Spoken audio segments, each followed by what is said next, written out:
Voilà plus de 10 ans que les événements du 11 septembre 2001 ont eu lieu à New York.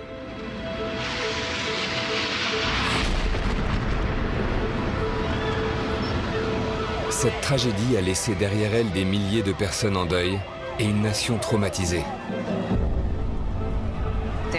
Beaucoup de gens formidables sont morts ce jour-là.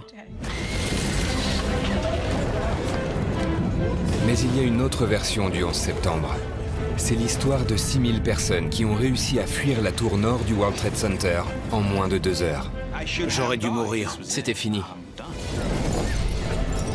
C'est l'histoire d'une évacuation conduite non pas par des policiers ou des pompiers, mais par des citoyens ordinaires au service des autres. Peu importait votre couleur de peau, votre ethnie ou votre religion, on s'entraidait. Parmi ces héros ordinaires, 2 hommes se sont démarqués. Ils savaient qu'ils devaient monter et non pas descendre. Ils formaient une équipe. Voici l'histoire de Frank DeMartini et Pablo Ortiz, qui ont risqué leur vie pour sauver celle des autres. Je dois la vie à Frank et Pablo. 1 minute.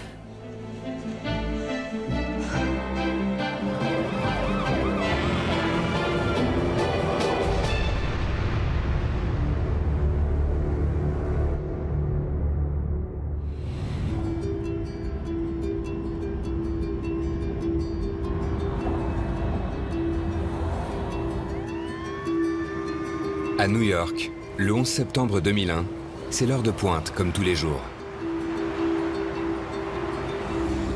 Parmi les banlieusards qui se rendent au travail, il y a Frank DeMartini, accompagné de sa femme Nicole. Le matin du 11 septembre, nous nous sommes rendus au travail en voiture, ce qui n'était pas dans nos habitudes. On a pris la voiture parce qu'on avait des meubles à aller chercher. On a déposé les enfants à l'école et on est allé au travail. Je me suis même disputée avec Frank à propos des embouteillages. Il avait une conduite sportive.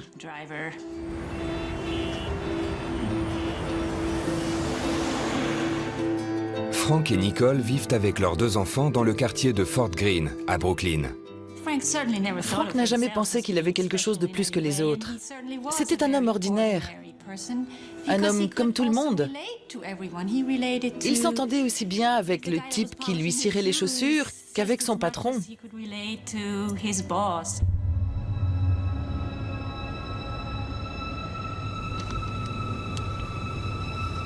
Frank travaille au 88e étage de la tour nord du World Trade Center. C'est parfait.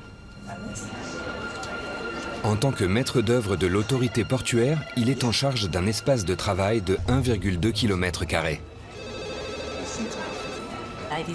J'ai décidé de monter à son étage, de prendre un café avec lui avant de commencer la journée et de dire bonjour à son équipe. On était au bureau, on prenait un café et on parlait de choses et d'autres.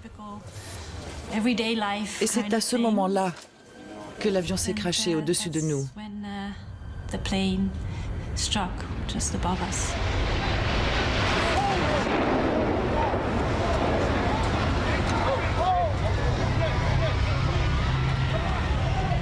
À 8h46, le vol 11 d'American Airlines en partance de Boston et en direction de Los Angeles s'écrase dans la tour nord, entre le 93e et le 99e étage. Pour ceux qui se trouvent entre ces étages et ceux qui se trouvent au-dessus, il n'y a pas d'issue.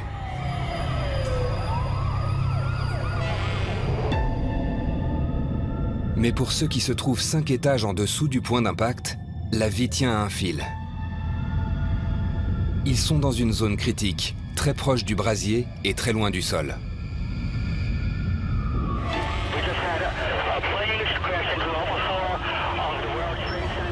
Les secours n'atteindront jamais ces étages. Les gens qui s'y trouvent sont complètement livrés à eux-mêmes. La tour nord s'écroulera dans 102 minutes.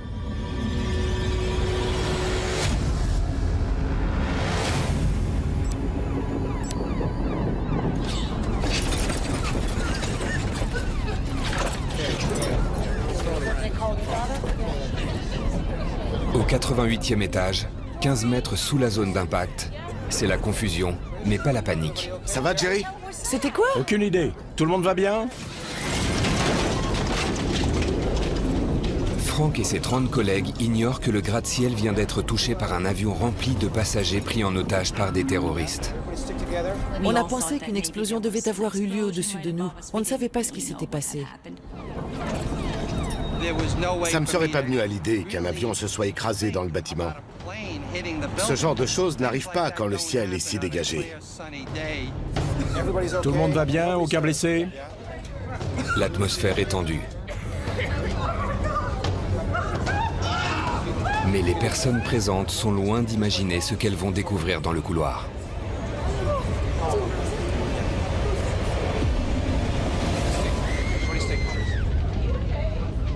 Seule, près de l'ascenseur, se tient une femme grièvement brûlée. C'est Hélène Duc, une secrétaire de l'autorité portuaire de 49 ans.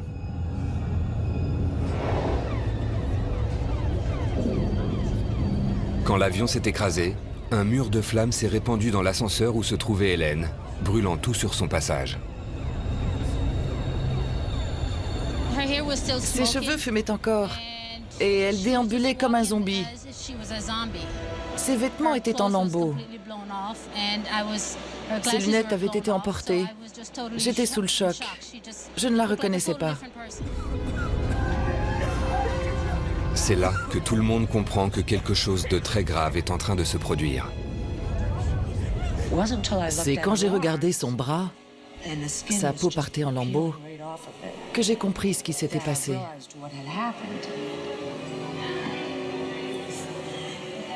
Une minute.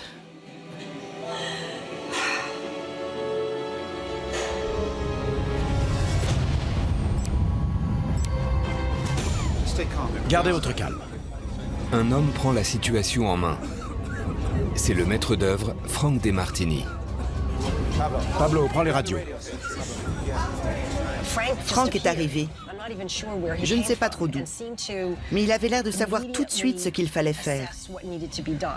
Gardez votre calme. Jerry, prends les plans du bâtiment, on va décider de ce qu'on va faire. J'ai jamais vu Frank paniquer. Il était en totale maîtrise. Il savait parfaitement ce qu'il faisait. Il faut descendre. C'était Frank tout craché. Il prenait les choses en main en cas de problème.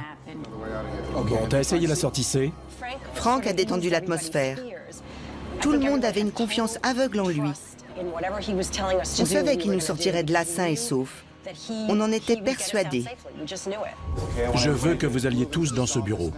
Frank réunit tout le monde dans un grand bureau et leur dit d'attendre là. Écoutez, restez calmes et attendez ici. On s'est tous réunis dans le bureau d'Alan Rees. C'était le directeur de la boutique du World Trade à l'époque. Et on s'est assuré que tout le monde allait bien. On a essayé de reprendre nos esprits. Je crois qu'on n'avait pas les idées claires quand c'est arrivé. On est au 88e étage, on ne peut pas sortir.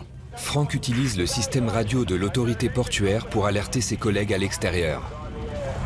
7-7, on a quelqu'un qui a besoin d'une assistance médicale. Mais les fréquences radio sont surchargées. C'est la panique. Où vous trouvez-vous? Au 88e étage. Frank essaie de trouver une solution, mais il ne sait pas encore à quel point la situation est critique. L'impact a provoqué une énorme onde de choc qui s'est répandue dans tout le bâtiment, détruisant 2 des 3 escaliers de secours, les escaliers A et B. Au 88e étage, le couloir qui mène à la 3e issue de secours, l'escalier C, est inaccessible à cause des débris. Frank, sa femme Nicole et ses collègues sont bloqués au 88e étage. En tant que maître d'œuvre, Frank connaît le bâtiment comme personne. Et il compte bien trouver une issue. Mais les gens du 88e étage ne sont pas les seuls à être prisonniers. Aux étages supérieurs, beaucoup sont piégés juste en dessous du brasier.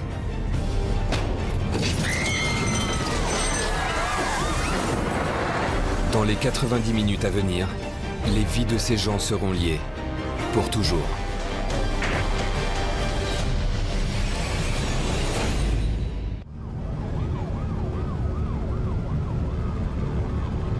« 11 septembre 2001, 8h56. Cela fait 10 minutes qu'un avion rempli de passagers s'est écrasé dans la tour nord du World Trade Center. Dans 92 minutes, la tour nord va s'effondrer.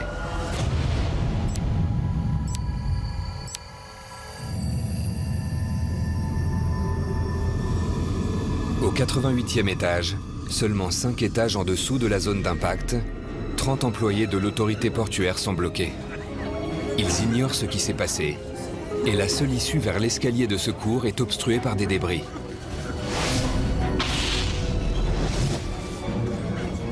Ils comptent tous sur le maître d'œuvre Frank DeMartini pour trouver un moyen d'évacuer l'étage. Dans les bureaux se trouve aussi Nicole, la femme de Frank. Frank était très têtu. Il ne se décourageait jamais. On aurait pu le comparer à un pitbull. Une fois qu'il avait mordu quelque chose, il ne lâchait pas. Alors que le feu se propage dans les étages supérieurs, une fumée toxique envahit l'air.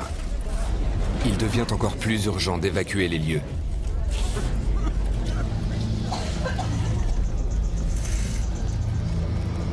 L'un des plus fidèles lieutenants de Frank, Pablo Ortiz, directeur de chantier, est le premier à réagir. Pablo a donné un coup de main en vérifiant que toutes les portes étaient bien fermées pour ne pas que la fumée passe au travers. Je sais que Pablo a fait le tour de l'étage pour s'assurer qu'il n'y avait plus personne. Je l'ai vu. La présence d'esprit de Pablo n'étonne pas Maureen, son ex-femme, et mère de leurs 2 enfants. Pablo était perfectionniste au travail. Il connaissait chaque porte, chaque ascenseur. Au bureau, il était tout entier à son travail. «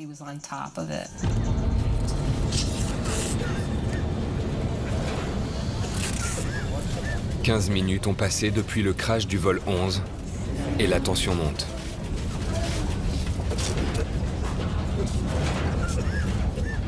À ce moment-là, on était tous réunis dans le bureau du directeur en train d'attendre.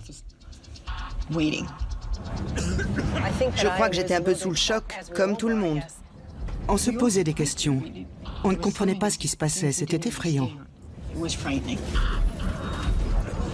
Comme si ça ne suffisait pas, la secrétaire Hélène Duc est grièvement brûlée et a besoin d'une assistance médicale de toute urgence.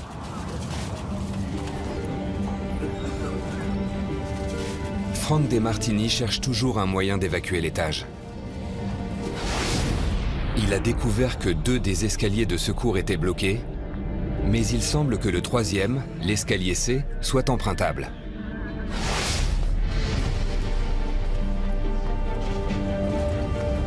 Frank va annoncer la nouvelle aux autres. Bon, j'ai trouvé une issue. Je veux que vous sortiez tous et que vous empruntiez ce couloir jusqu'à l'escalier C, d'accord? Quand Frank est revenu, il nous a dit qu'ils avaient trouvé une issue. Il fallait escalader des débris et le suivre, tout simplement. Doucement, pas de panique. S'il n'avait pas été là, je crois qu'on serait tous restés dans ce bureau dans l'espoir qu'on viendrait nous sauver. S'il n'avait pas pris les choses en main et organisé notre évacuation du 88e étage, je ne crois pas que beaucoup d'entre nous auraient survécu.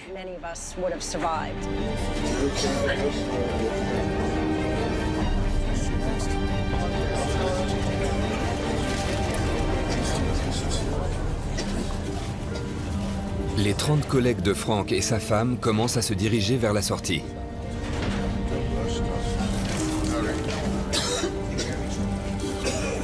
Nicole pense que son mari va suivre. Tout un groupe est en train d'évacuer le 88e étage. Mais Frank hésite. Doucement. C'était son caractère. Il arrivait à se concentrer totalement sur une tâche. Il ne prêtait pas attention au reste. Il devait sauver ces gens, et c'est tout ce qui comptait.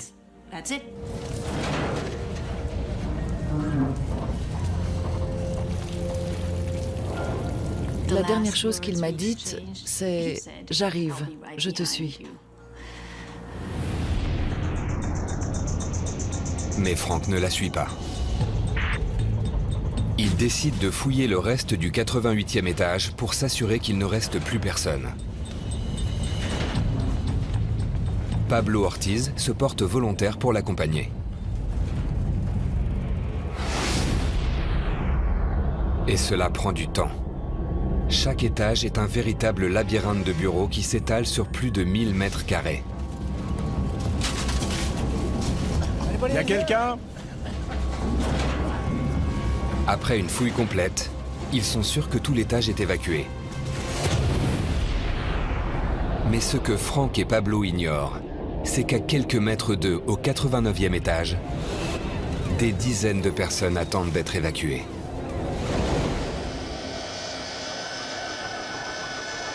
Parmi elles, il y a l'avocat fiscaliste Rick Bryan. Les alarmes incendie hurlaient.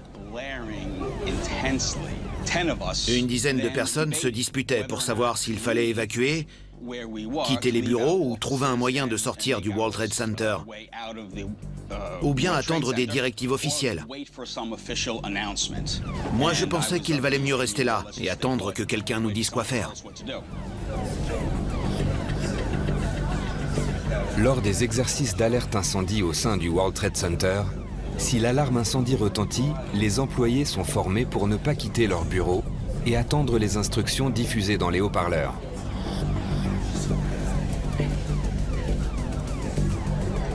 Ce que Rick et ses collègues ignorent, c'est que le crash a détruit tous les haut-parleurs. La fumée avait envahi l'étage. Nous ne pouvions plus attendre que quelqu'un nous donne des instructions. Il fallait évacuer. Ils décident de prendre les choses en main et de se diriger vers l'issue de secours qui mène à l'escalier C.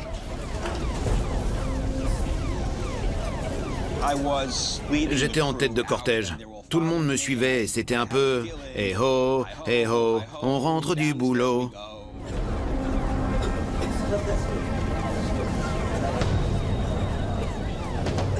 J'ai posé ma main sur la poignée de la porte de l'issue de secours et j'ai poussé la porte de l'épaule, comme je l'avais fait des milliers de fois.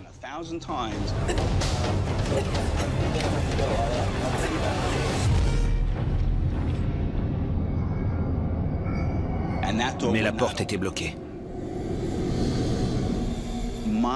J'ai senti ma poitrine se serrer. J'ai tout de suite compris qu'il y avait un problème.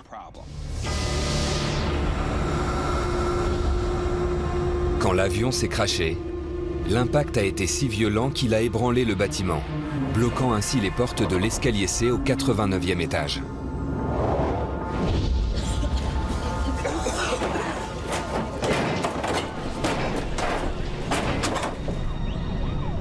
Il ne reste plus que 87 minutes avant l'effondrement de la tour nord.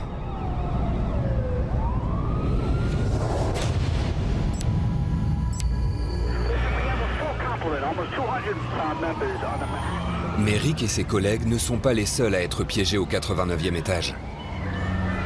De l'autre côté de la tour nord, là où l'avion s'est écrasé, d'autres employés ont des ennuis. Thomas Haddad travaillait au 89e étage comme graphiste. En aussi peu de temps qu'il faut pour appuyer sur un interrupteur, tout le bureau s'est effondré.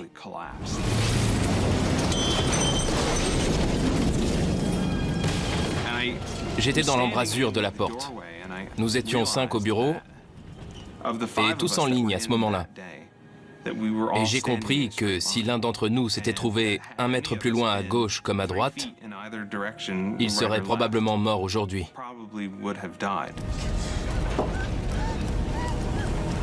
En état de choc, Thomas et ses collègues se faufilent pour évacuer leur bureau en feu.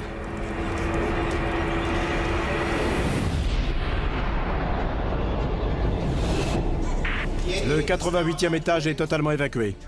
Pendant ce temps, après avoir évacué le 88e étage, Frank DeMartini et Pablo Ortiz s'apprêtent à rejoindre leurs collègues et Nicole, la femme de Frank, pour une longue descente à pied jusqu'au rez-de-chaussée. J'espérais qu'il me suivait. Je ne savais pas s'il me suivait bien, mais je l'espérais.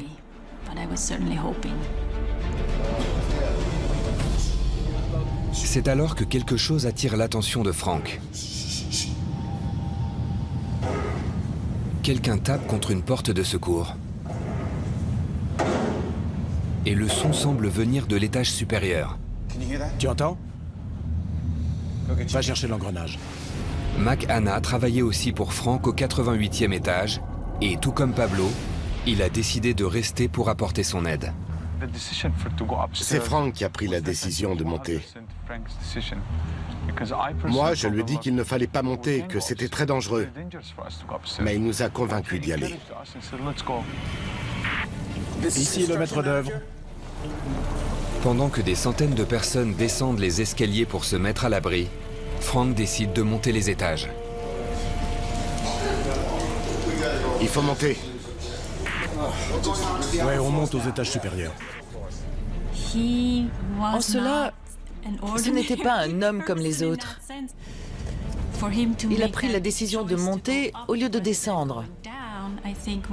Et ça faisait partie de sa personnalité. C'est pour ça qu'il est monté. C'était plus fort que lui. Il fallait qu'il le fasse. Au 89e étage, les vies de Rick, Thomas et 20 autres personnes ne tiennent qu'à un fil. Bientôt, ils ne pourront plus respirer. Il ne reste plus que quelques minutes avant que la tour nord ne s'effondre. Le temps est compté. Le ton de sa voix m'a surpris. C'était comme si on n'allait plus jamais se reparler, parce que j'allais mourir.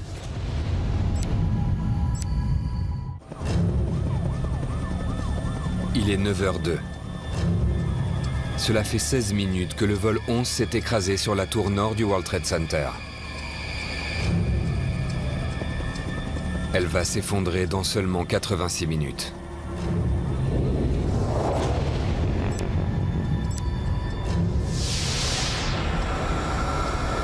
Au 89e étage, seulement 4 étages en dessous du point d'impact, 23 personnes sont bloquées. La porte de secours menant à l'escalier C, la seule issue restante, ne s'ouvre pas.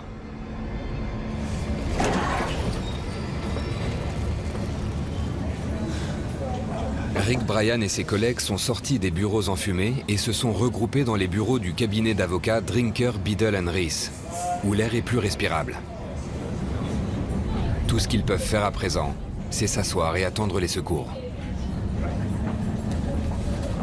Sans télévision et sans radio, ils ne connaissent pas l'étendue des dégâts dans la tour nord. Mais les téléphones fonctionnent encore.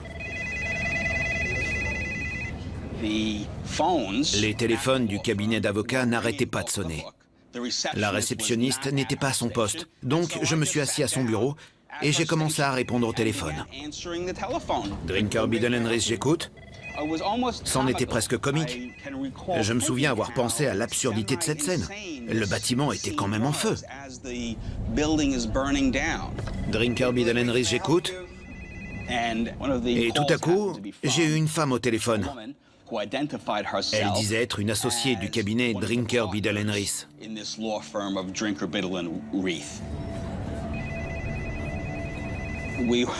On a un peu discuté.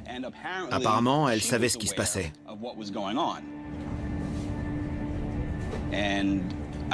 Et en gros, elle m'a dit de faire de mon mieux. Et la conversation s'est arrêtée là. D'accord. Merci. Mais ce qui m'a marqué,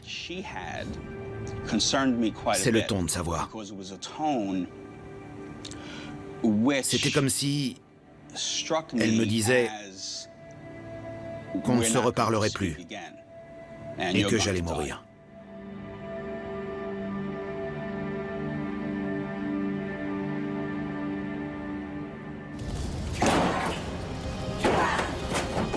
La vérité éclate au visage de Rick. Si personne ne vient leur porter secours, lui et ses collègues ne survivront pas. Mais ils ignorent que Frank DeMartini, Pablo Ortiz et Macana sont déjà en route.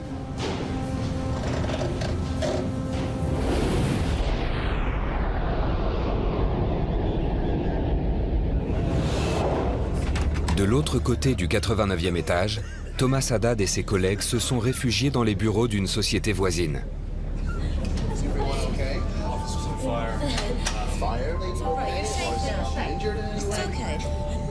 Ils sont soulagés d'être à l'abri. Mais ils comprennent bientôt que, tout comme Rick et ses collègues, ils sont bloqués derrière les portes de l'escalier C. Pourtant, ils ignorent l'étendue de la catastrophe qui vient de se produire autour d'eux. Il y avait l'électricité, tout fonctionnait. Quelqu'un est allé dans un bureau pour prendre une radio et il l'a mise au centre de la pièce. Nous avons un témoin en ligne. Thomas espère que la radio va rassurer les gens. Mais ce qu'ils entendent est tout sauf rassurant. Des témoins nous rapportent avoir vu un avion en plein vol percuter la tour. Ils sont tous sidérés en apprenant qu'un avion s'est écrasé dans la tour. J'étais plutôt soucieux. C'est à ce moment-là que nous avons compris que la situation était sérieuse. Mais le pire est à venir. Je suis certain que le système d'arrosage automatique du World Trade Center s'est mis en route.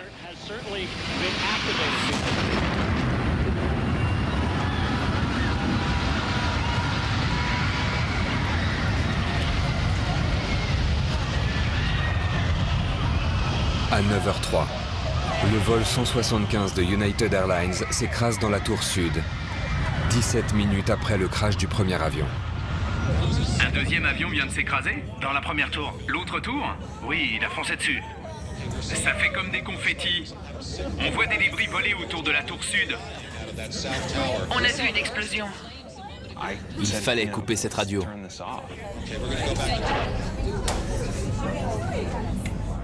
Après ça, on savait que le deuxième bâtiment était touché.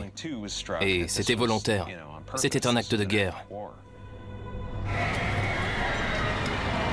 Alors que des milliers de personnes sont victimes de la pire attaque terroriste de l'histoire des États-Unis, le temps est compté pour ceux qui sont bloqués sous la zone d'impact dans la tour nord.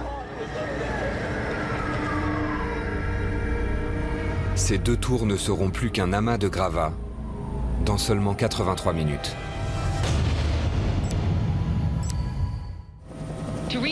Je récapitule. À 8h45 environ, le premier avion s'est écrasé. Nous recevons des appels de témoins qui nous disent avoir vu le crash du premier avion et celui du deuxième 18 minutes plus tard. Selon un rapport du FBI, ces avions auraient été détournés avant de s'écraser ce matin. C'est tout ce que nous savons sur ce possible détournement d'avion.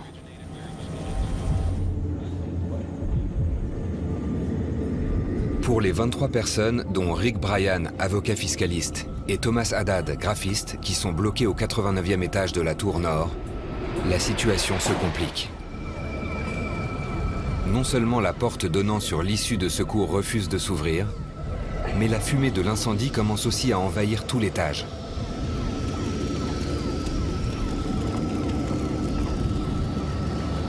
La situation est critique.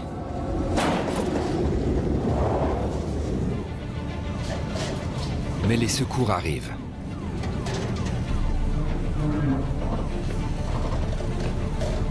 C'est là. Frank, Pablo et Mac ont entendu des cris et sont en train de monter à l'étage supérieur.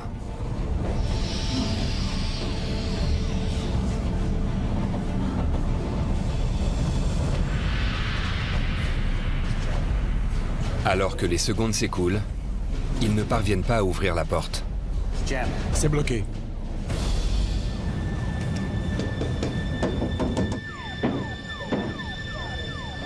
À un moment, j'ai entendu taper de l'autre côté de la porte.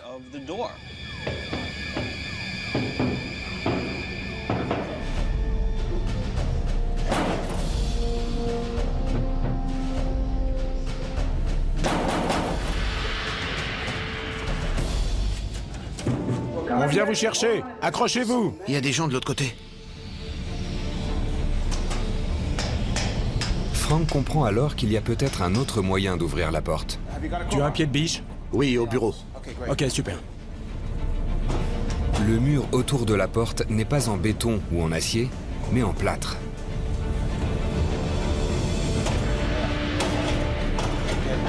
Si la porte refuse de s'ouvrir, peut-être que le mur cédera.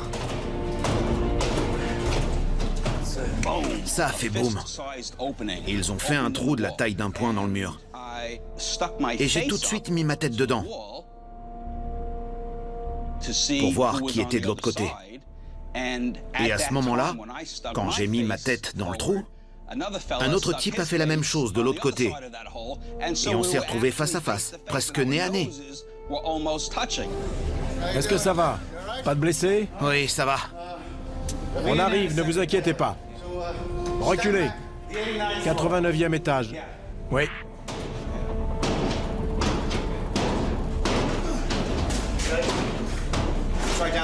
Essaie de ce côté.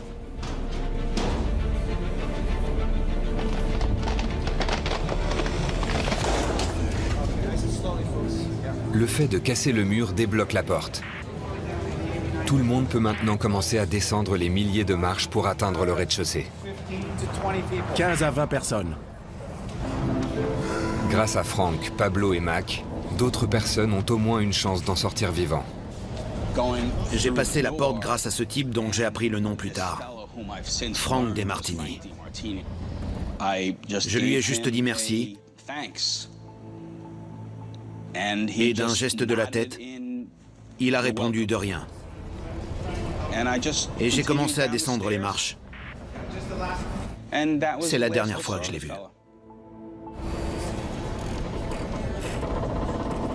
Au lieu de suivre Rick et ses collègues, Frank et Pablo restent pour fouiller l'étage. Makana s'est comporté en héros le 11 septembre. Il a aidé un homme âgé à descendre les escaliers jusqu'au rez-de-chaussée. Mais selon lui, ce sont Frank et Pablo les vrais héros. Ils se sont sacrifiés pour aider les autres.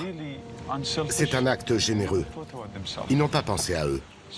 Pour moi, Frank DeMartini et Pablo Ortiz sont de vrais héros.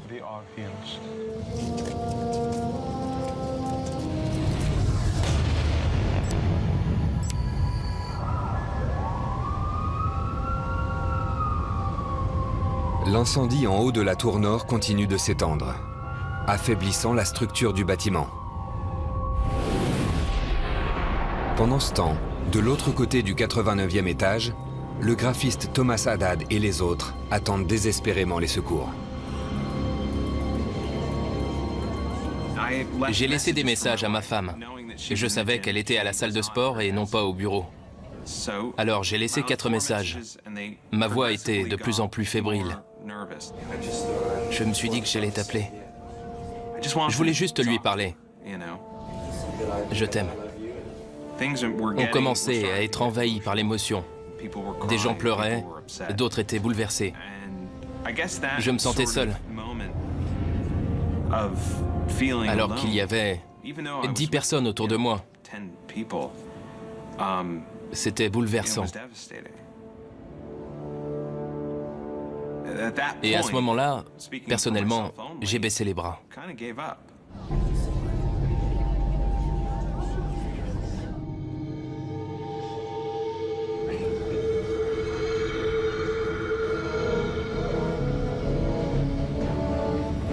On va passer par cette porte.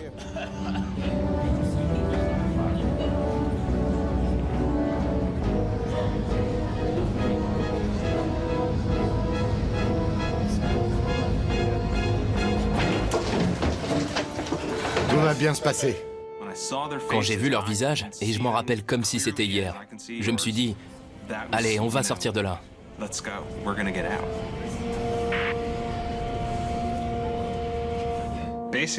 En gros, je dois la vie à Frank et Pablo. Ils sont mes héros. C'est grâce à eux que j'ai pu continuer à vivre.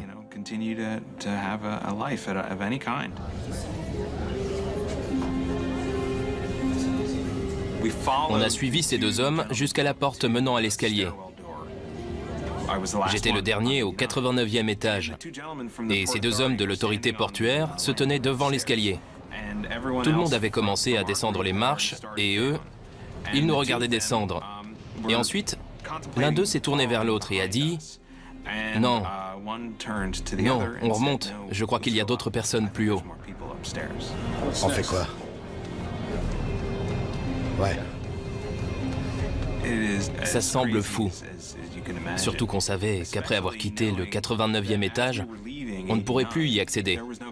L'incendie se propageait à toute vitesse.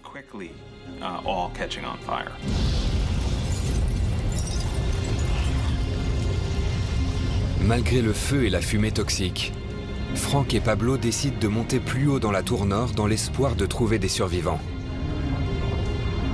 Ils se trouvent maintenant à seulement 10 mètres sous la zone d'impact.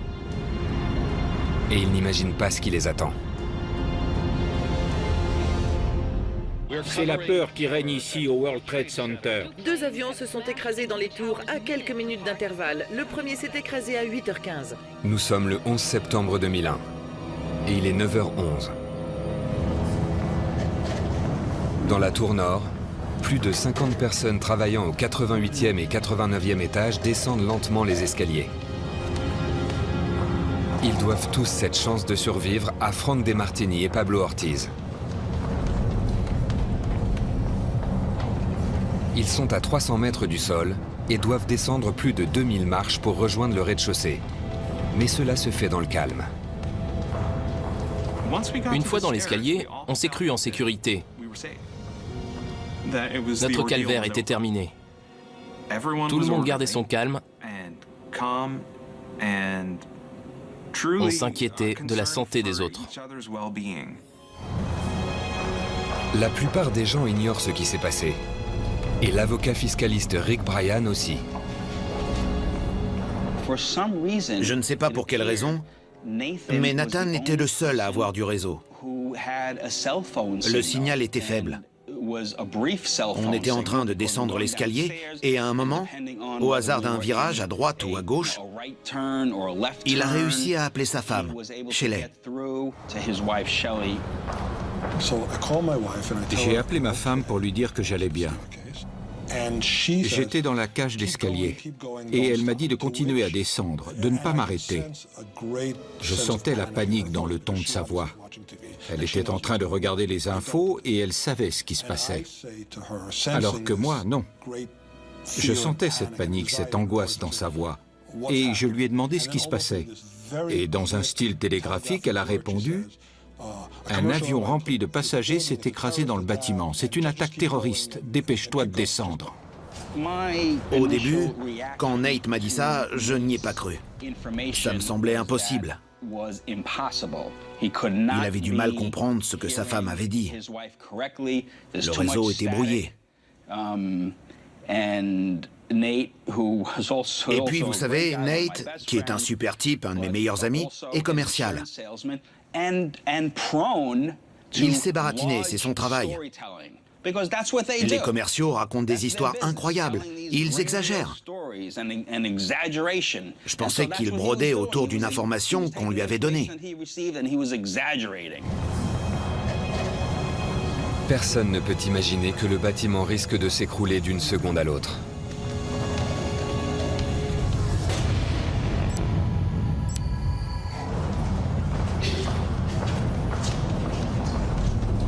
Plus le groupe descend, plus la tension monte. On était serrés comme des sardines. Si l'un de nous avait craqué, si l'un de nous avait paniqué, il y aurait eu danger. Il y aurait eu un mouvement de foule.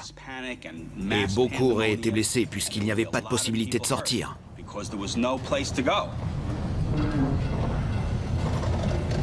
Les gens du 88e étage, le premier groupe libéré par Frank et Pablo, descendent l'escalier depuis maintenant 10 minutes. Parmi eux, il y a Nicole, la femme de Frank, qui espère toujours que son mari ferme la marche. Frank refusait de descendre avec moi. Il voulait d'abord s'assurer que tout le monde avait évacué les lieux. Je savais qu'il serait le dernier à partir. Oui, c'était dur. Mais certaines personnes se déplacent moins vite que les autres. C'est le cas de Judith Reese, la secrétaire de Frank.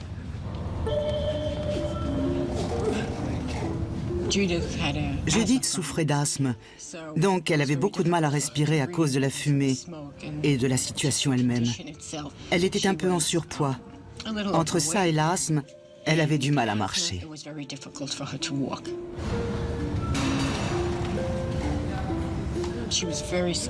On pouvait lire la peur sur son visage. Elle souffrait car elle manquait d'air. Elle essayait d'avancer et elle savait qu'elle ralentissait le groupe.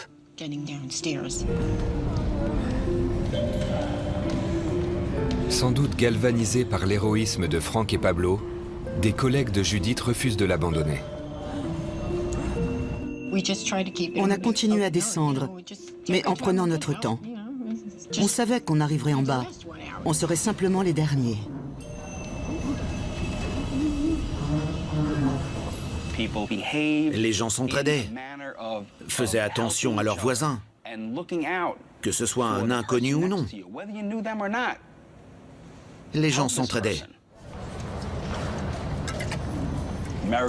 En règle générale, les Américains sont connus pour ne pas être très tactiles. Mais à ce moment-là, toutes les barrières sont tombées. Et on n'hésitait pas à tendre la main à son voisin ou à mettre son bras autour de ses épaules parce que ça allait de soi à ce moment-là.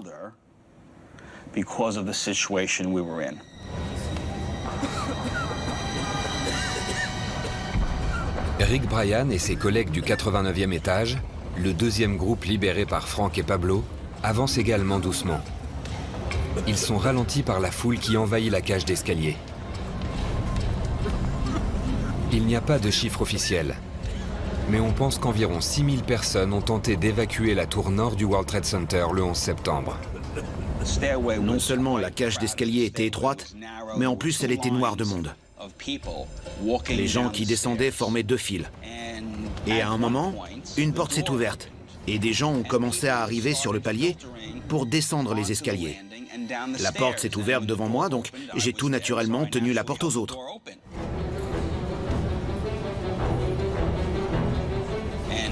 Et là, j'ai vu que le nombre de gens qui arrivaient dans la cage d'escalier était bien plus grand que ce que j'avais imaginé.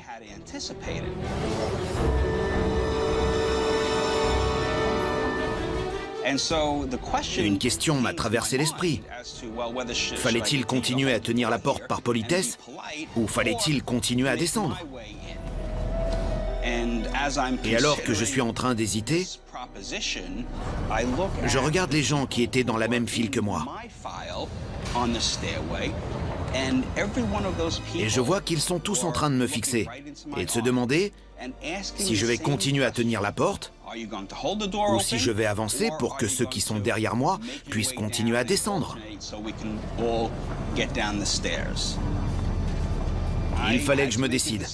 Alors j'ai fait le choix de rester et de tenir la porte jusqu'à ce que tout le monde soit sorti. Il y a de plus en plus de monde dans les escaliers.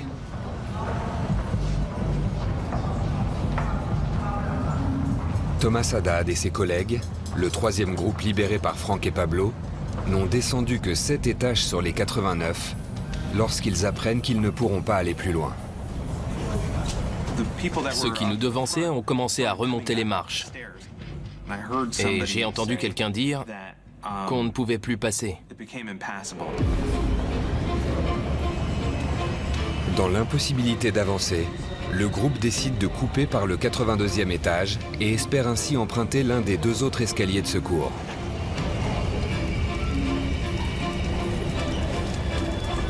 Mais ils se retrouvent alors en danger.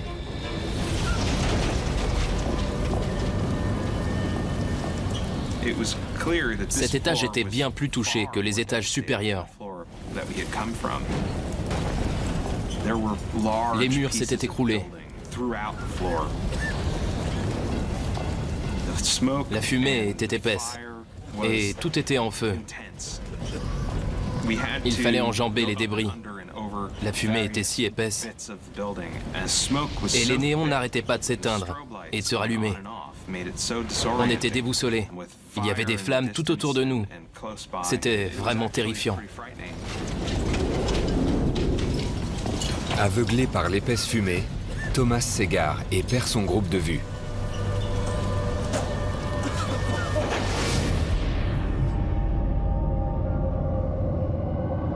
J'étais pétrifié par la peur.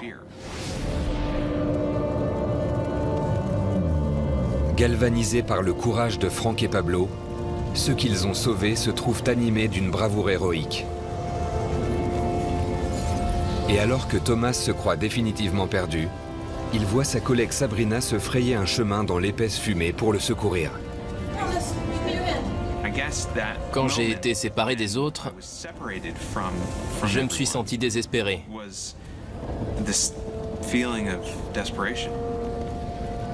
Vous avez déjà vu un enfant qui perd ses parents? C'est probablement la peur la plus profonde qu'on puisse ressentir. Alors, quand elle a pris ma main, c'était fantastique. C'était un sentiment d'amour. Le groupe se fraye péniblement un chemin à travers la fumée en s'éclairant grâce à un téléphone portable et rejoint une autre issue de secours. Le jeu en valait la chandelle. Après une marche périlleuse à travers les bureaux en feu, ils découvrent que l'issue de secours est empruntable. Après avoir descendu un étage, je me suis dit que tout allait bien se passer.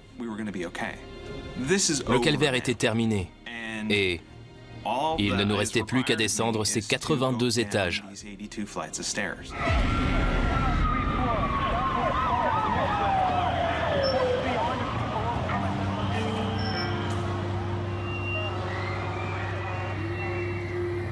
Des milliers de personnes descendent les escaliers.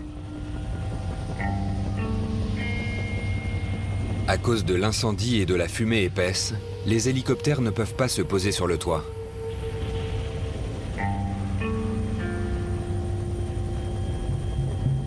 Les pompiers peinent à avancer et montent lentement les étages du bâtiment.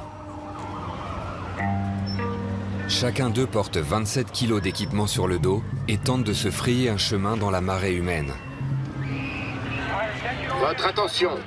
Par ordre de la municipalité, tous les pompiers et policiers qui ne sont pas de service sont appelés en renfort. Plus que jamais, il semblerait que le seul espoir qu'il reste à ceux des étages supérieurs soit Frank et Pablo.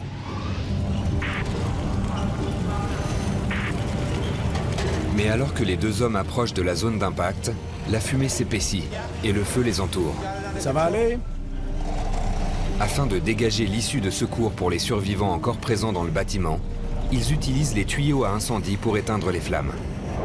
Chris Egan travaillait au 90e étage de la tour nord, 3 étages en dessous du point d'impact.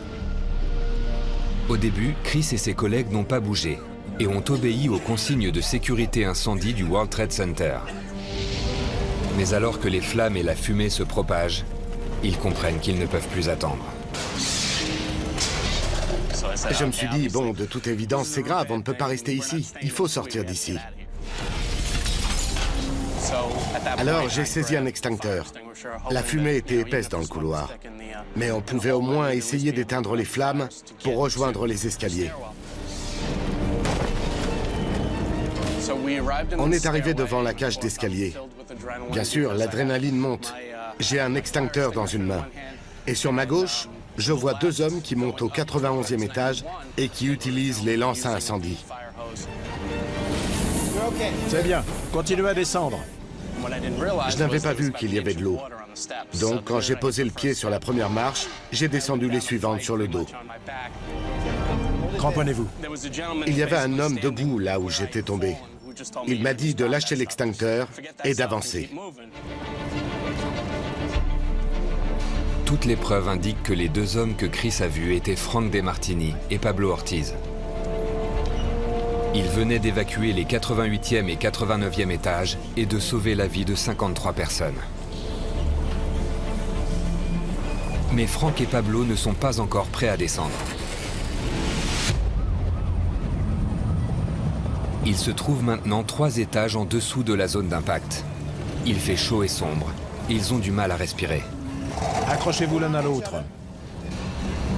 Frank et Pablo combattent les flammes, dégagent la cage d'escalier jusqu'au 91e étage et permettent à un autre groupe de 18 personnes d'évacuer. Parmi eux se trouvent Mike McQuaid et Anthony Vangeli, tous deux électriciens. On voyait la fumée. Elle était noire et elle a commencé à descendre. Et elle était épaisse, on aurait dit de la barbe à papa. C'est ça. Ou de la fumée de plastique brûlée. Comme de la suie. Quand je vois les images à la télévision, ça me perturbe. Parce que j'y étais.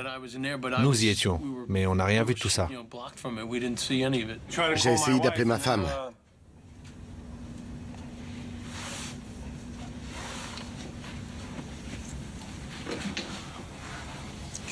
Un instant, s'il vous plaît.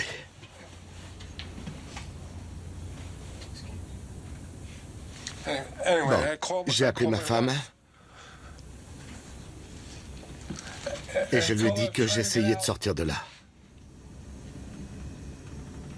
On a eu de la chance, vous savez. On a eu de la chance, c'est tout ce que j'ai à dire. Dieu veillait sur nous. Et on est toujours en vie.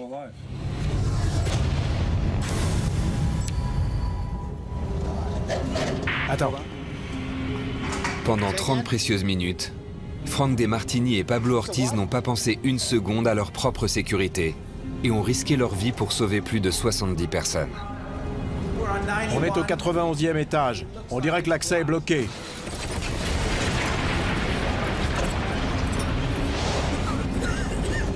Qu'est-ce qui a poussé ces deux hommes, a priori comme les autres, mariés et pères de famille, à risquer ainsi leur vie? Frank était un homme très droit. Il savait différencier le bien du mal. Oui, on peut dire que c'était une sorte de justicier. Il fallait qu'il contrôle tout. C'est vrai.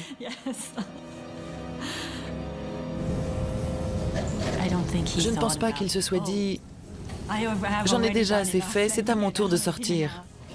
Il fallait qu'il termine le boulot. C'était pas fini, il restait quelqu'un là-haut.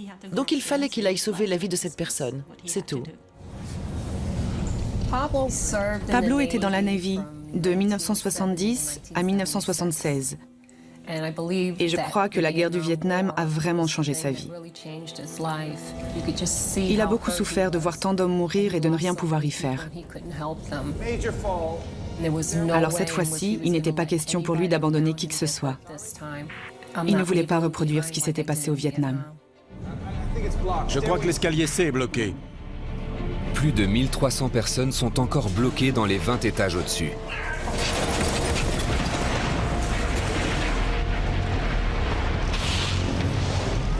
Et même Frank et Pablo ne parviennent pas à passer. L'accès est bloqué par des débris, des flammes et de la fumée. Y a quelqu'un? Allez, on y va! Ils se trouvent à présent au 91e étage. Aux étages supérieurs, personne ne survivra.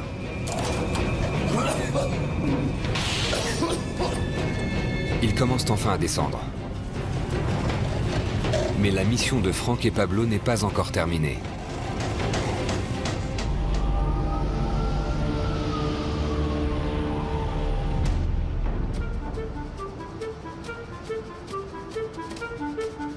Les tours jumelles du World Trade Center ont été conçues pour être les plus grandes au monde, avec leurs 110 étages. Une véritable ville surplombant la Terre. Une nouvelle invention a favorisé le succès des tours, le Sky Lobby. On appelle le 78e étage du World Trade Center le Sky Lobby. C'est l'étage où les ascenseurs express s'arrêtent. Et les ascenseurs standards prennent le relais du 78e étage jusqu'aux plus hauts étages du bâtiment. C'est un étage où les gens attendent pour emprunter un autre ascenseur. Donc souvent, ils en profitent pour admirer la vue de New York. C'est spectaculaire. On ne peut pas passer à côté. Le 11 septembre, Les personnes qui évacuaient les plus hauts étages pensaient qu'ils seraient en sécurité une fois arrivés au Sky Lobby. Et de là, ils espéraient pouvoir prendre un ascenseur express jusqu'au rez-de-chaussée et sortir du bâtiment. Quand Rick Bryan et ses collègues arrivent au Sky Lobby, ils pensent donc que le pire est derrière eux. Mais ils se trompent.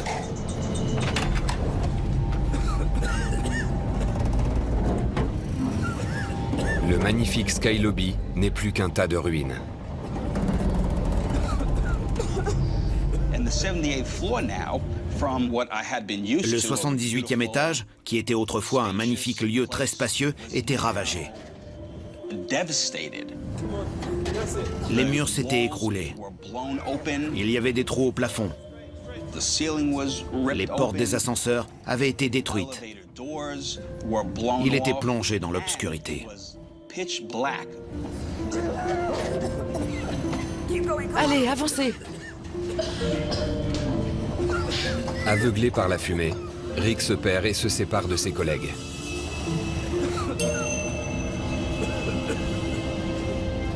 J'étais pétrifié, mort de trouille.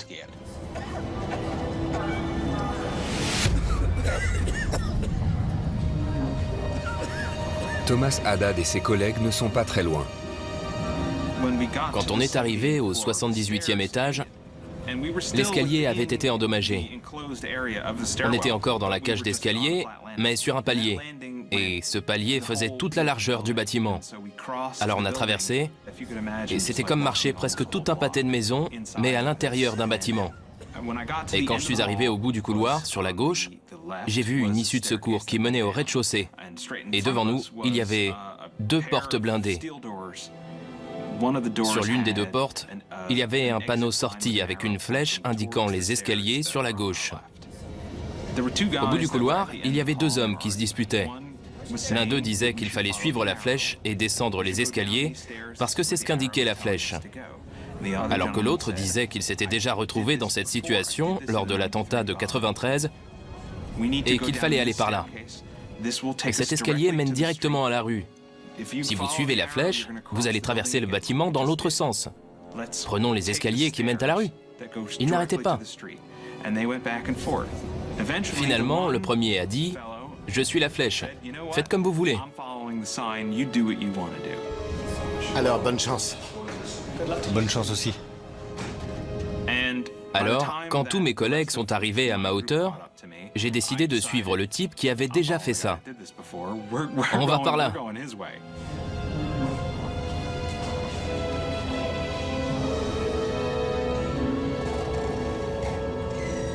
Je repense souvent à ce fameux choix entre la porte A et la porte B. Je ne sais pas ce qui se serait passé si j'avais choisi la porte A, alors que je sais ce qui s'est passé quand j'ai choisi la porte B. Pendant ce temps, Rick a perdu le reste de son groupe. Il est seul et il a peur.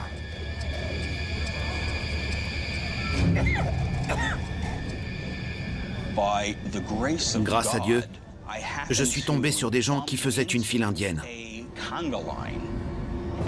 Quand les gens se suivent en file indienne, ils mettent en général les mains sur les épaules de la personne devant eux et se tiennent à une distance raisonnable.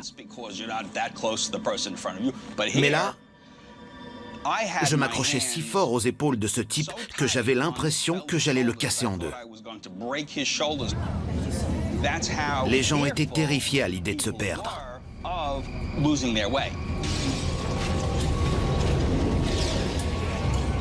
Mais se perdre est maintenant le cadet des soucis de Rick, car le groupe est obligé de passer devant un câble à haute tension pour évacuer.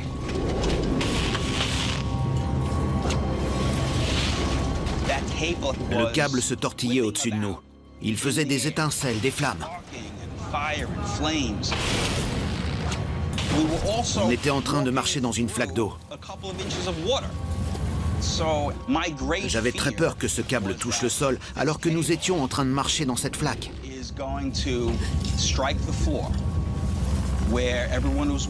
Des dizaines de personnes seraient mortes.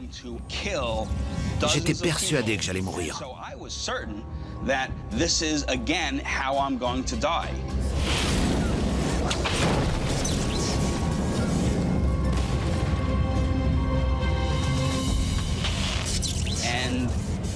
Je regardais par-dessus mon épaule, et ce serpent, ce câble, fouettait toujours l'air. Mais il n'a jamais touché le sol.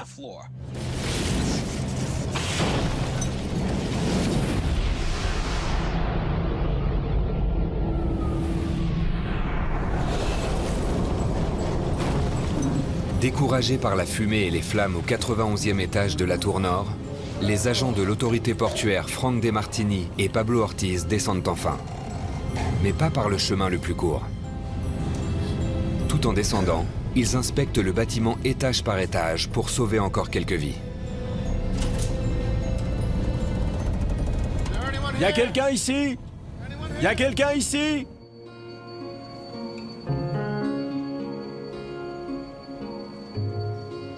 Quand l'avion s'est écrasé, Lou Leschi se trouvait au 86e étage de la tour nord pour un séminaire d'entreprise.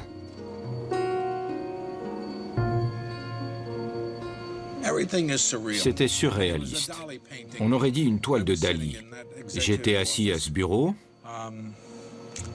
On ne comprenait pas ce qui se passait. La fumée commençait à pénétrer dans le bureau sous la porte. On était inquiets parce qu'on ne pouvait pas sortir. Dépassés par les événements, Lou et ses collègues n'ont pas d'autre choix que d'attendre les secours.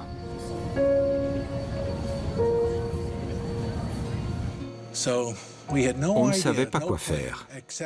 Et alors quelqu'un a ouvert la porte et on a entendu ces mots merveilleux. « Il y a quelqu'un ici ?» Il y a quelqu'un ici? Eh oh! Par ici! On arrive. Tout va bien, on est là.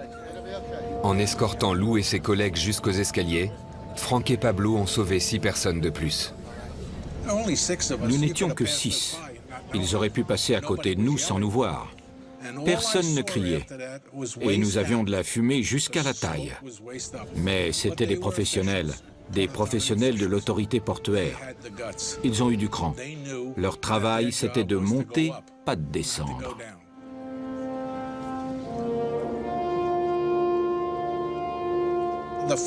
Le fait de s'aider les uns les autres nous a donné du courage.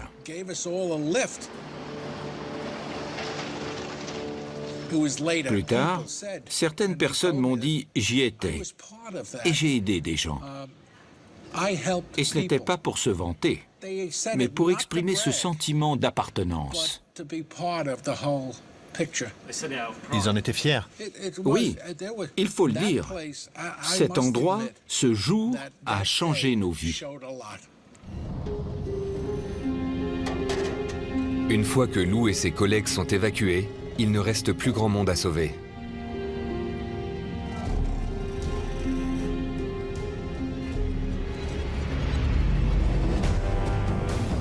Mais il reste un homme en détresse. Tony Savas, inspecteur en bâtiment, est bloqué dans un ascenseur depuis 30 interminables minutes. Il y a quelqu'un ?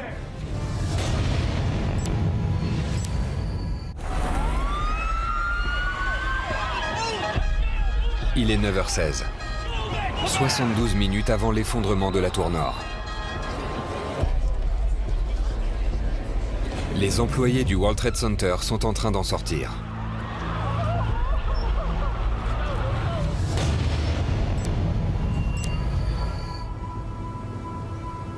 Au Sky Lobby de la tour nord, 78 étages plus haut, Tony Savas est bloqué dans un ascenseur depuis le crash de l'avion.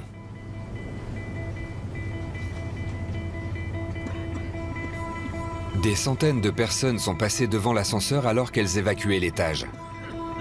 Et beaucoup ont tenté de l'aider.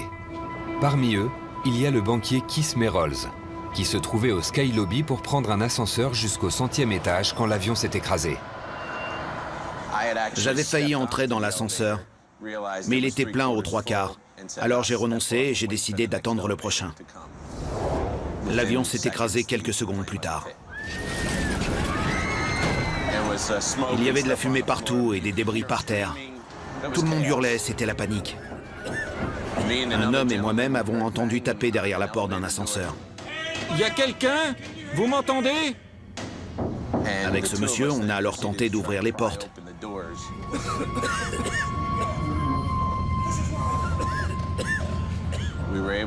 On a réussi à les ouvrir de 10 cm environ.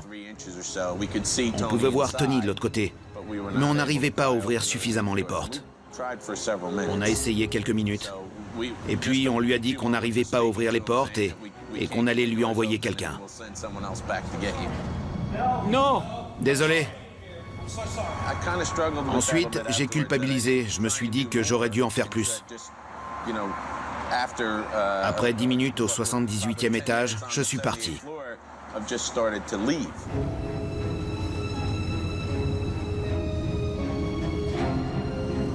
Le prochain qui tentera de venir en aide à Tony Savas est Greg Trapp, un agent de sécurité à mi-temps. Le 11 septembre, il travaillait au Sky Lobby. Je suis au 78e étage, je suis en train de demander aux gens de descendre par les escaliers, et là j'entends un homme crier dans l'ascenseur. Il y a quelqu'un? Alors je dis, il y a quelqu'un qui est coincé dans l'ascenseur. On essaie d'ouvrir les portes. Elle commence à s'ouvrir, et je vois le type à l'intérieur. On commence à discuter, j'essaie de le rassurer. Il est dans tous ses états. On essaie de trouver un moyen d'ouvrir les portes, mais rien à faire, elles sont coincées. Et là, 2 types arrivent. C'est Frank DeMartini et Pablo Ortiz. Ils ont réussi à atteindre le Sky Lobby. Ils reconnaissent immédiatement l'homme coincé dans l'ascenseur. C'est leur collègue Tony Savas.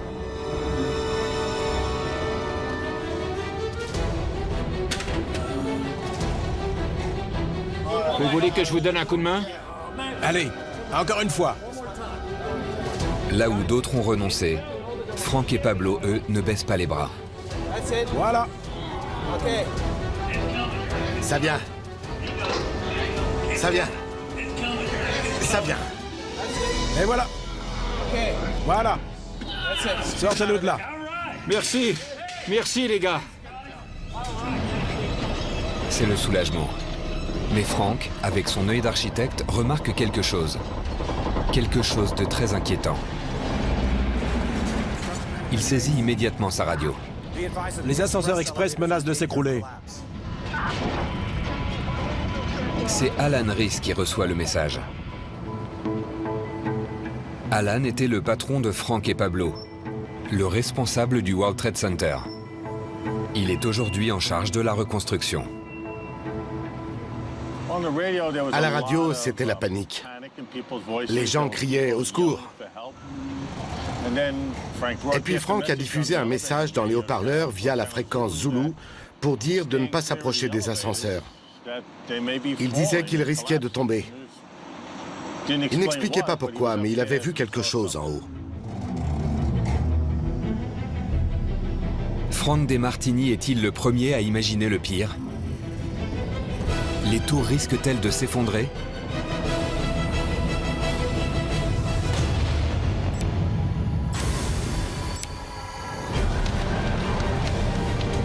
Cela fait 47 minutes que Frank et Pablo ont libéré Thomas Haddad du 89e étage où il était bloqué. La descente a été longue et épuisante. Mais il arrive enfin au rez-de-chaussée et s'apprête à sortir de la tour nord.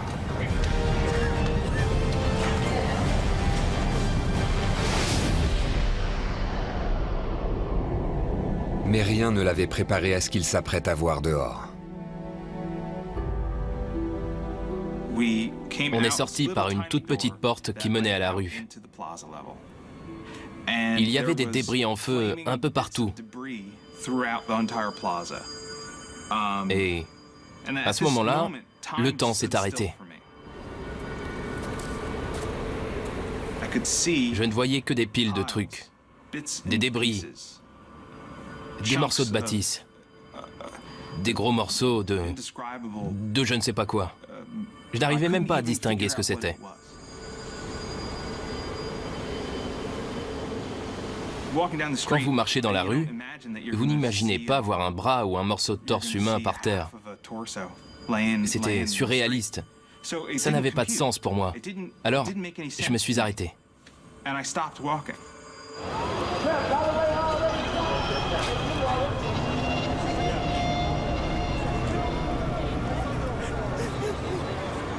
Et c'est à ce moment-là qu'on a entendu des bris de verre. C'était les vitres du bâtiment numéro 2 qui s'effondraient.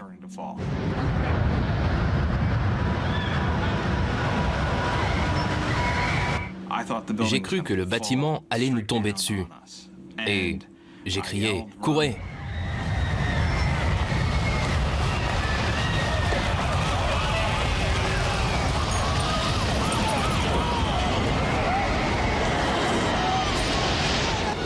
Il est 9h59.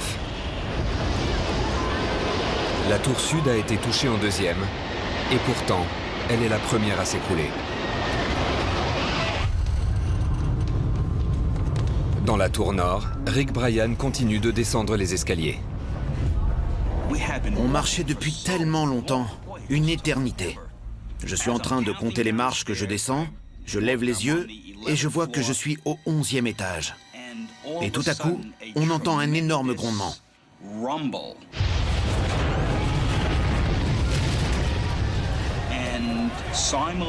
Et simultanément, des débris noirs ont commencé à tomber et de la fumée brûlante a envahi la cage d'escalier. On s'y est tous retrouvés engloutis.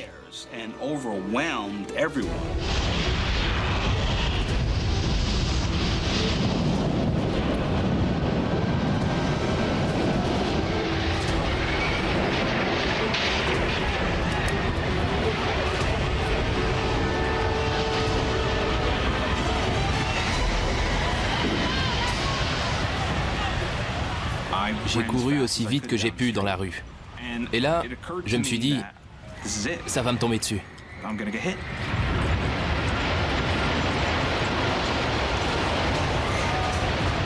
Le nuage de débris est arrivé jusqu'à moi. C'était comme si je percutais un mur de béton.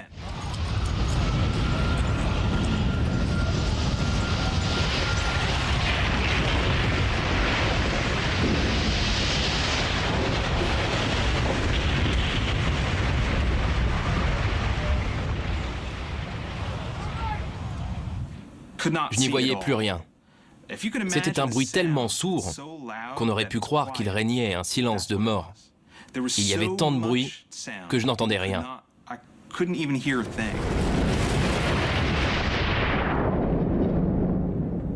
Après avoir descendu 89 étages et survécu à un incendie, c'était la fin.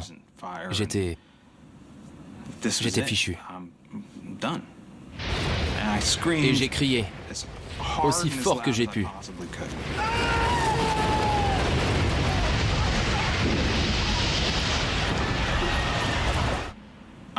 Je me suis assis par terre.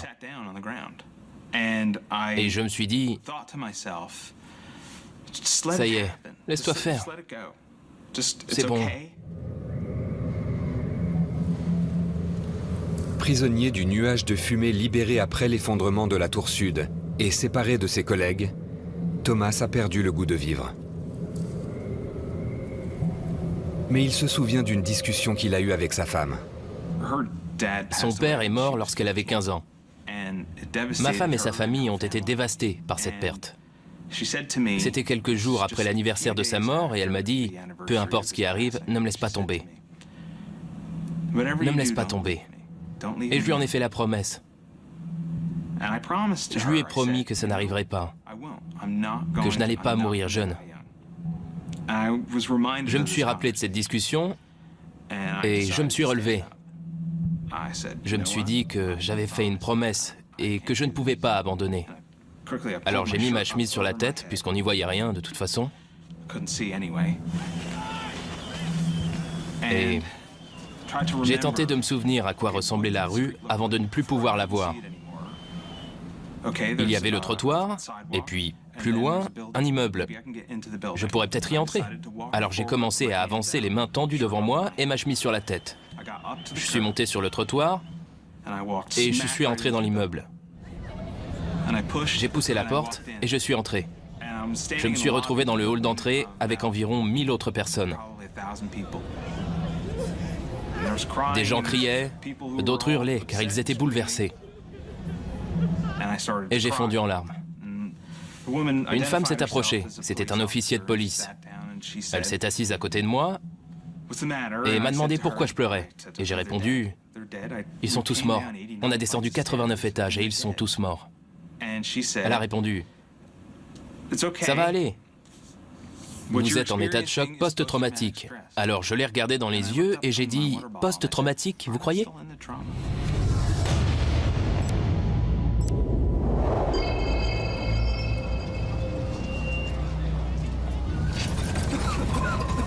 Voilà 77 interminables minutes que Rick Bryan se trouve dans la tour nord.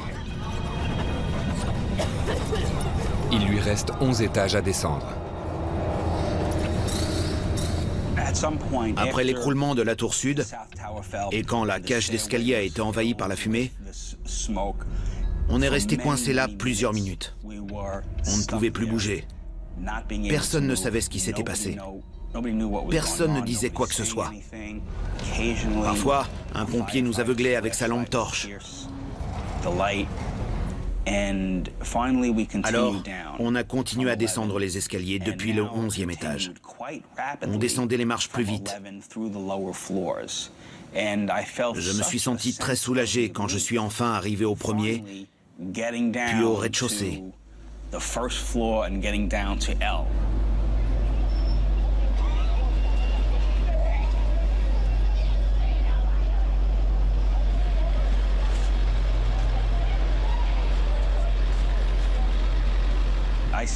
Je suis arrivé sur le trottoir.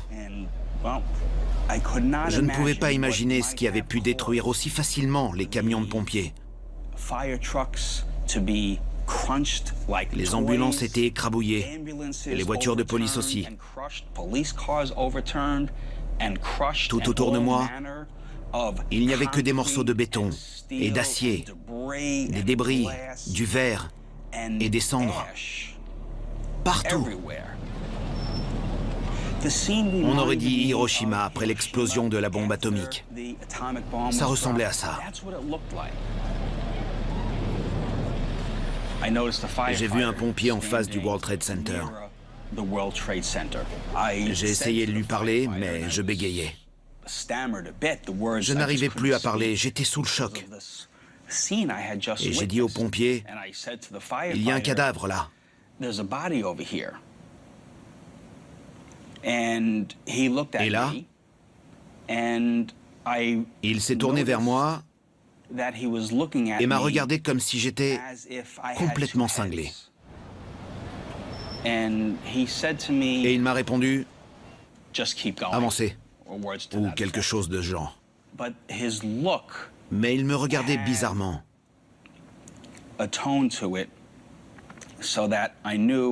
Je savais qu'il y avait quelque chose. Alors, j'ai regardé autour de moi et j'ai vu qu'il y avait des cadavres partout.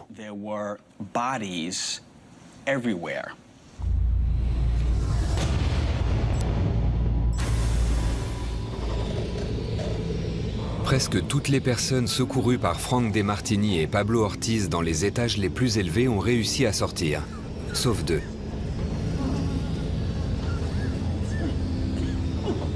Judith Reese, la secrétaire de Frank, est en difficulté. Son asthme l'a ralenti considérablement.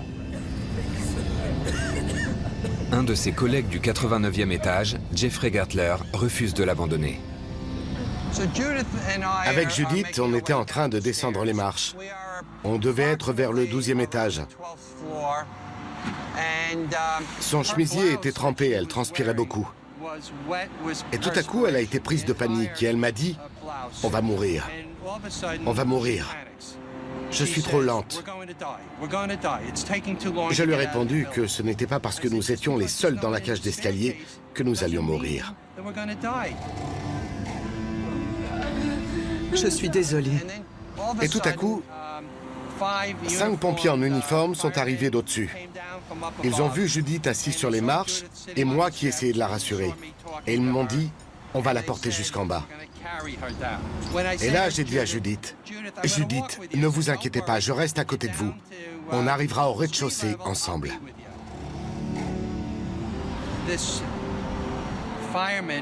Le pompier qui dirigeait les opérations s'est alors approché de moi et m'a dit Vous ne comprenez pas. L'immeuble va s'écrouler. Si vous ne descendez pas très vite, je vais vous y forcer.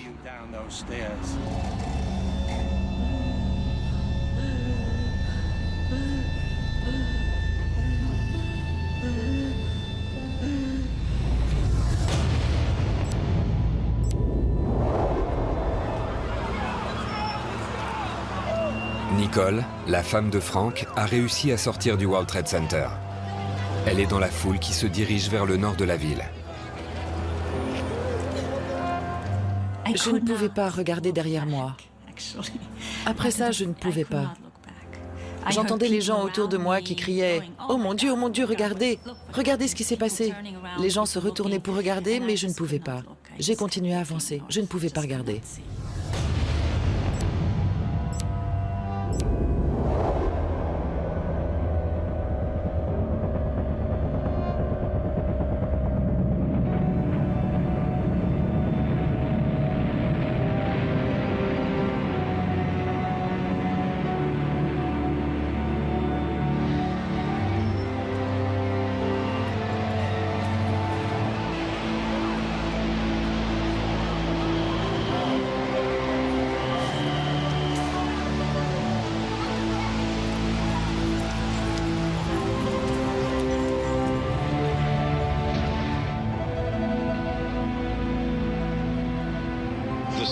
La deuxième tour du World Trade Center vient de s'écrouler.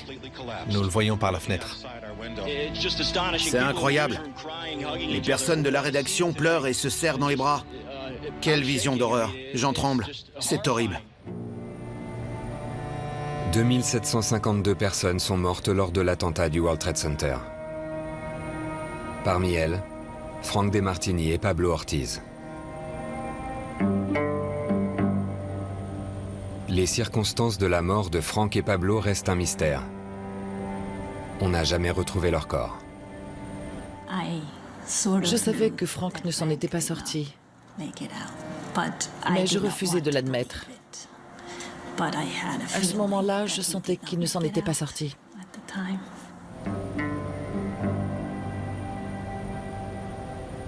On ne l'a pas pleuré parce qu'on était dans le déni. On n'arrivait pas à croire qu'il était mort. Ce n'est que des semaines plus tard que nous avons découvert tout ce que Frank avait fait. J'étais surprise quand j'ai su combien de personnes il avait sauvées en si peu de temps.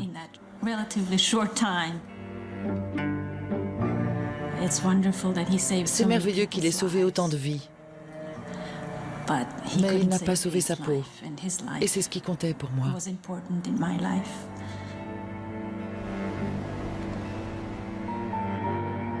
Nous sommes liés, car ils l'ont connu dans les derniers moments de sa vie. Et je crois qu'il y a un peu de Pablo qui vit en chacun d'eux. Alors mes enfants ont perdu leur père, mais on a trouvé une famille.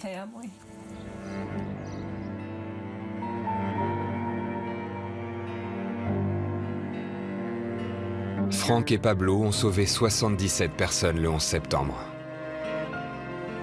Je me souviens de leur visage comme si c'était hier. La première fois que j'ai vu une photo de Frank, j'étais bouleversé. J'étais complètement bouleversé. C'était l'homme qui m'avait sauvé la vie.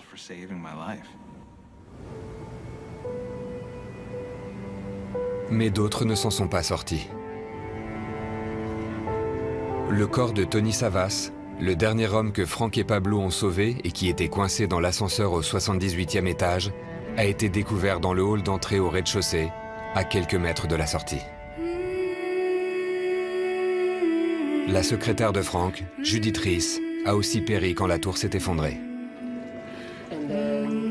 Et papa t'a dit de ne pas t'en faire et que ça ne ferait pas peur. Regarde ta tête. Combien d'enfants peuvent dire que leur père a sauvé des vies? Il leur a donné de quoi être heureux, de quoi être fier. Et j'en suis heureuse et fière à mon tour. Bien sûr que je suis fière de lui. Je suis très fière de lui, de ce qu'il a fait.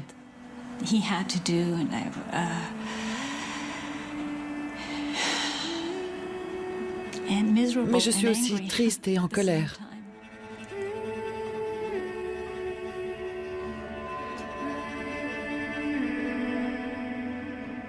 Mais Frank et Pablo n'ont pas uniquement inspiré ceux qu'ils ont sauvés physiquement du danger. Leur comportement a encouragé ceux qu'ils avaient secourus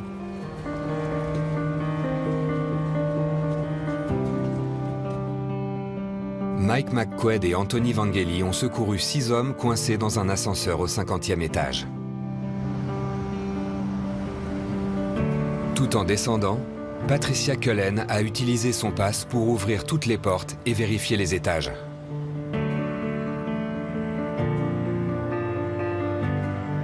Abdel El-Gendi a aidé cet homme, Sam Sharma, à descendre les escaliers. Ron Scott a rassuré les gens en leur chantant des chansons.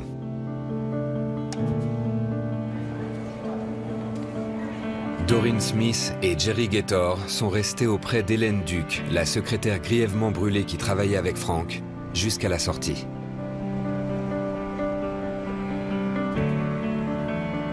Hélène est sortie de l'hôpital après 4 mois de traitement.